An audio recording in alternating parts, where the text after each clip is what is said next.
Welcome back. I know that brevity isn't one of my strengths, but I'm going to try. Yesterday I made a long video analyzing the game that I'm going to analyze here. That video went very poorly, but today I'm just going to focus on the points at which I blundered or made mistakes and try to learn something from those.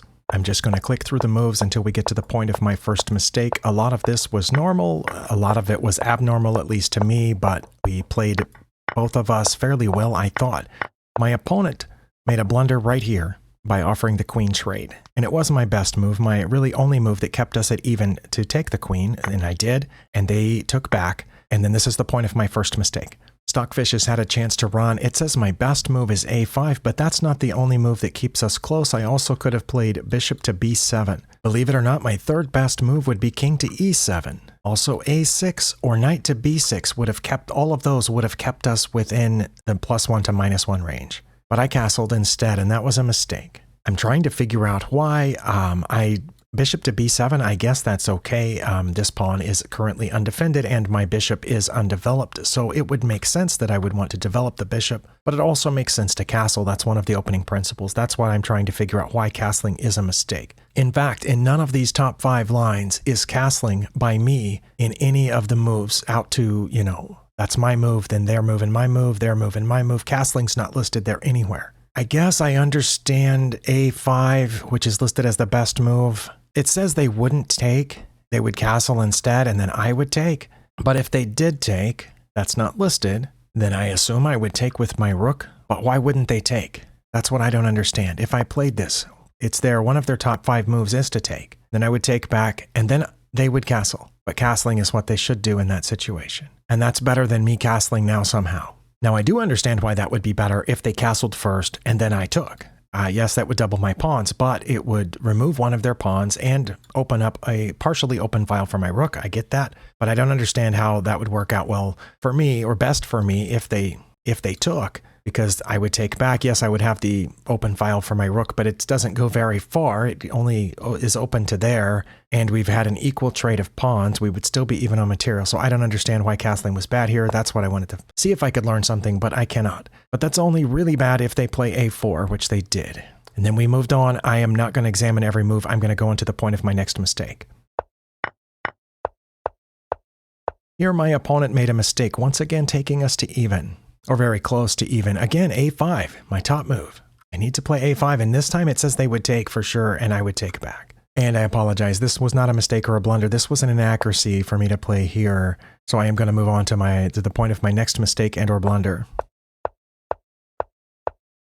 Okay, there my opponent blundered. It gave me a very slight lead for the first time in a long time. I did not blunder back for a couple of moves. They had to blunder again, and now I have a much larger advantage of about -3, as long as I don't take the bishop, which is the obvious move here. And in the very long video that I made yesterday, which is now deleted, I spent a lot of time talking about, on the moves leading up to this, what I thought was going to happen, and we were going to end up trading bishops there, but I'm not supposed to trade bishops. I only have the -3 advantage if I play rook to b8. Okay, I think I understand why rook to b8 would be a good move. It pins their bishop, so they wouldn't take mine. But I'm not worried about them taking mine because mine's pretty well defended. But here they wouldn't have the choice, I guess. I guess at that point I'm threatening to win the bishop outright, because if they take mine, then I take their rook. So they wouldn't want that to happen, so they would play rook to b1 to guard their rook, and then I would play a3, which would make them want to move this rook over to block my pawn's progress and get it out of danger, and then I would take this bishop with this rook down here, like so. Okay, I do see why that is good. At least it seems pretty straightforward. I'm pinning the bishop, threatening to take it for free, because I would have 2 pieces on it. So they would bring another piece over to defend this, then I would advance this pawn to attack their rook. They would get it out of danger, and then I would take the bishop for free anyway. And I did have 8 minutes on the clock at this point, so I guess I could have looked around and saw something. But before this happened, as I discussed at length in the now deleted video, that I had assumed we were going to trade bishops here, so when they took the pawn, I just took the bishop back in 0 seconds. So I'm pretty sure I must have pre-moved that. It seemed like the obvious move.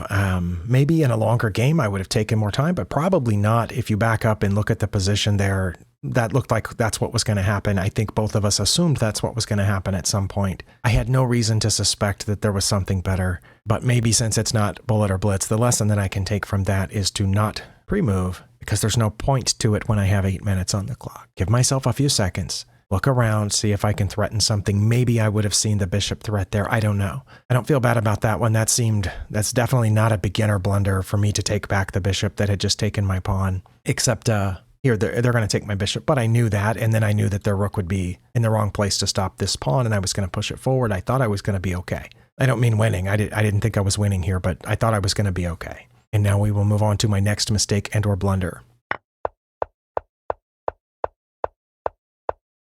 All right, here again, my opponent has made a mistake, and I have a nearly -3 advantage if I will make the correct move, which is rook c to b8. My second best move at -2 is to leave this whole queenside like it is and just play h6. And very close to that is g5, and very close to that is rook to a3, also g6. But the first one that I drew, rook c to b8, is by far the best, nearly -3. All the rest are around -2. Well, let's just examine that first one. I don't think I have time to look at why all these moves would have been so great. What I did play was f6, threatening the knight. But rook c to b8 is what I should have played, giving up this knight. And it says at that point, they would take the knight. But then I would go down to the back rank and check on b1, where it would be protected by this pawn. So they wouldn't want to take because I would take and promote. The Stockfish line anticipates that at that point they would block the check with this rook, the rook that had just taken the knight. And then I would take it with the rook I had just checked with. I don't know if they would or not. If I played this, let's assume that they would take the knight. I think that would be fairly obvious, but, and it is by far their best move. Okay, so let's say my opponent saw that. I just gave up defense of the knight. And then I check down here. It's their best move to block the check. What if they just got out of the way? Oh, then I would take this rook. Okay, and if they took here, then I would take and promote. And okay, so either way, no matter what they did, I would be ahead. What if they didn't take my knight? Just for example, what if they saw the check coming and pushed this down here? That's not any of their top 3 moves, but what if they saw the check coming and played that? Oh, then I can fork them. Okay. How long did I spend on f6? I spent 24 seconds on f6. Okay, so here I did take time. 24 seconds is a significant amount of time in a 10-minute game. What it looked like to me is I couldn't leave defense of this, I couldn't leave defense of this, so my rooks were basically stuck to those 2 files, and it looked like my opponent might be thinking of starting to push some pawns down here. So I thought, take some initiative, kick that knight out. I wasn't sure where it was going to go. I figured it might go back here, but I was pretty sure it wouldn't, go to the file where my rook could kill it. I don't think it would have been great for it to come back here. In fact, I think that's what happened. I think, when I played that, I gave away most of my advantage. And that is what they played. And here's the point of my next blunder. Stockfish is having trouble. Which of the mini moves is absolutely the best? But I have a bunch that are -2.7, 2.6, 2.8. King to f7 looks like the best. Is that coming after the knight because it has nowhere to go? But rook to a7 is pretty good. Rook to a3 is just as good as that. And rook to c4 is also very good. h5. The computer also wants me to mention h5 is not bad. Well, again, I didn't want to leave defense of those 2 pieces, but I also wanted to keep threatening this knight. I thought it didn't have anywhere to go, so what I played was rook to c7, but that's a blunder. That's only a blunder if my opponent puts their knight here, where it would be protected by the pawn and keep me from taking that. From protecting my knight. I do see why that's a blunder. Okay, then what if I had played one of my top 2 moves, which was rook to a7? Couldn't they still go there? It says that they would, but I would still be ahead now. Because now I would, but I'm only ahead, and now if I play the rook to b8, which I didn't see before, I'm probably not going to see now. And again, they would take my knight, and I would check down there. Okay, that's why I think I get it. Stockfish knows I want this rook on the b file in order to get down there to b1 for this whole checking sequence. But it knows now that where their knight is, I can't put it there because of where their knight is. Their knight would just take it. So that's why it wants me to get the knight to move first. And it doesn't care if the knight moves here because Stockfish has already told me a couple of times to get rid of my own knight, that it's not important. I don't need my knight on c3. So scare their knight into moving here where it looks like they've blocked my defense of my knight, and then do the thing I was supposed to do anyway. Okay, I think I get that, but instead I played this, but my opponent didn't see knight to c5. They saw that threatening my other rook. We went on.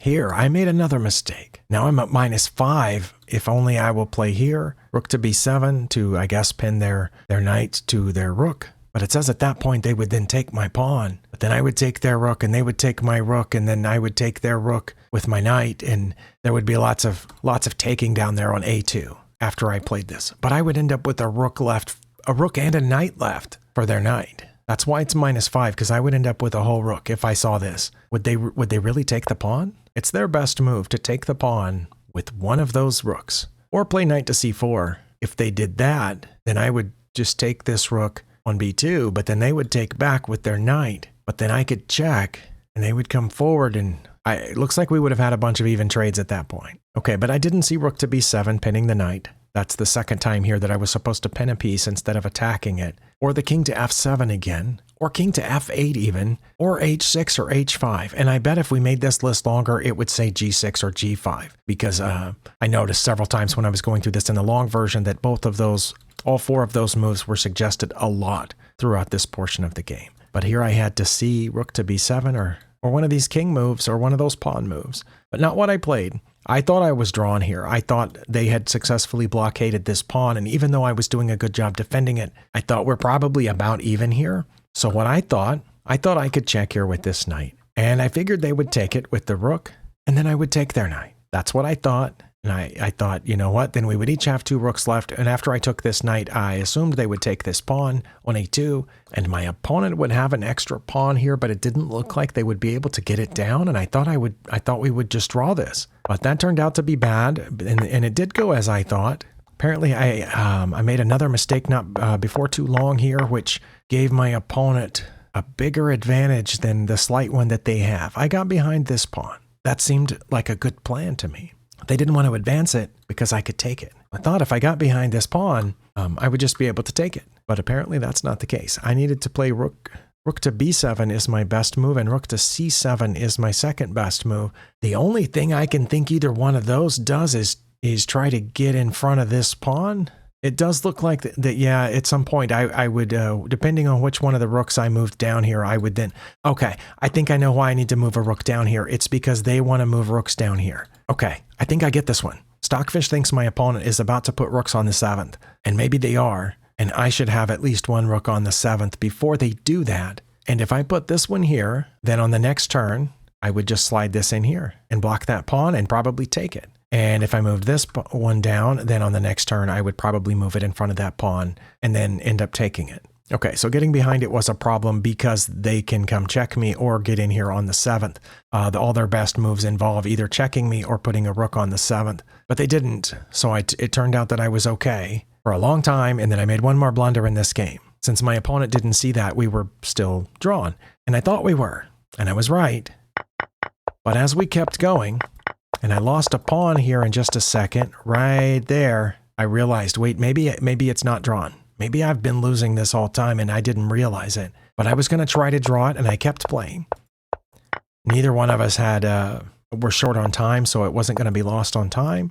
But Stockfish says we're drawn here, but here I only have one move that keeps us at drawn, and I made it. My opponent has 3 legal moves. They're all drawing. I have a bunch of legal moves that keep us drawing, and I made one of them, and my opponent played there, and I have 2 moves that allow me to keep this at drawn. One is to check again, and the other is to play king to g8, and I can force a draw if I play either one of those. Well, I didn't know that I could force a draw here, and I thought that I was lost. But I also thought, you know what, I'm probably going to need to stay here guarding this pawn. So if it tries to advance, I could just take it. I thought I might have to give up my rook for it, and then hope my opponent didn't know how to checkmate with their rook. But that was my last blunder, and my opponent checkmated me. So I think maybe here, or maybe I need to go look at some more of those endgame rook and pawn endgame situations so that I would be more aware that I was drawn here. I think the idea of checking is that as long as I keep checking them, they can't check me. I guess I was worried that if I checked them, they would try to come closer. But then if they had done that, I would get back over here, or would I check them again? So if I had checked them again, it says that they could come closer. That's one of their many moves. And then now should I check them again? No, now I should go back. Okay, well, there's a bunch of moves that are all fine. Oh, I can just go back and I'll be okay. Or I can check them again. Or I can go back over here. Or I can go to G3. Really? Okay, so what if I checked them again and they came closer? It says that they can. Now what do? I have a whole bunch of moves and it'll be fine. Like I can go to A3 and I'm okay. Are they going to push forward now?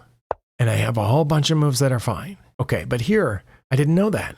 This is probably one of those positions like the Philidor position or something like that that I need to put more study into. Okay, well this video turned out a lot better than the one I made yesterday on the same game. I do think I learned a couple of things here. On 2 of my blunders or mistakes, the problem was that I should have pinned one of their pieces, either their knight or their bishop, depending on which one it was, to their rook, with the intention of eventually getting that pawn down there. There were also a couple of places where I should have just given up my knight in order to get my rook on the b file so that I could have checked down there on b1 and gotten rid of one of their rooks.